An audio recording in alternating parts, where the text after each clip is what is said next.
thinly sliced beef, which is almost 2 pounds. Then we're gonna marinate it with oyster sauce, around 2 tablespoons.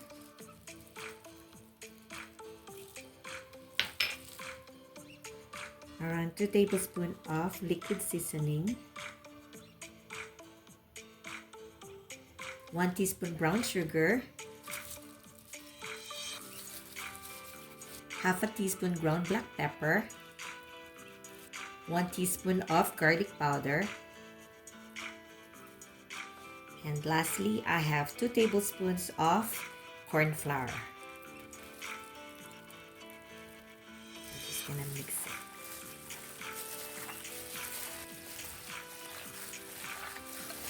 I'm gonna marinate this for at least 30 minutes. Then we have cooking oil. Straight to the hot wok. So I'm using olive oil for this recipe. Then sear the beef for a few minutes.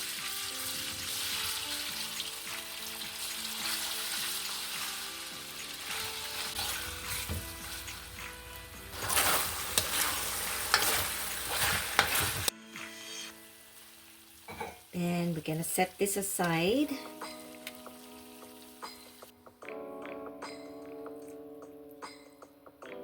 Olive oil, around 2 tablespoons. Then we're gonna saute our ginger, minced garlic,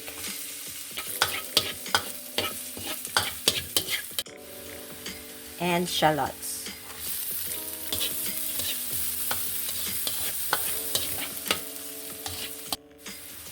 Then our beef.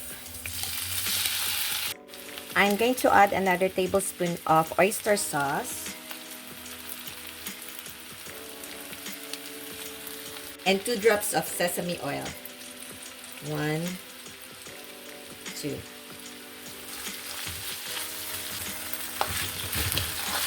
We're gonna cover our beef with water.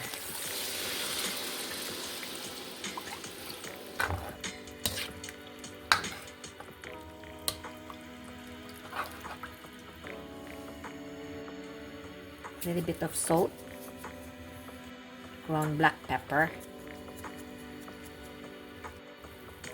Then cover until beef is tender.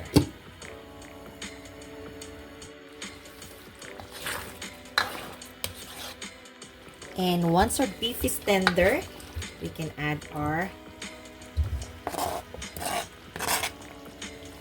broccoli. Cook for another few minutes and it's done. And once again, thank you so much for watching. If you enjoy my content, I'd love for you to hit that subscribe button. Thank you so much.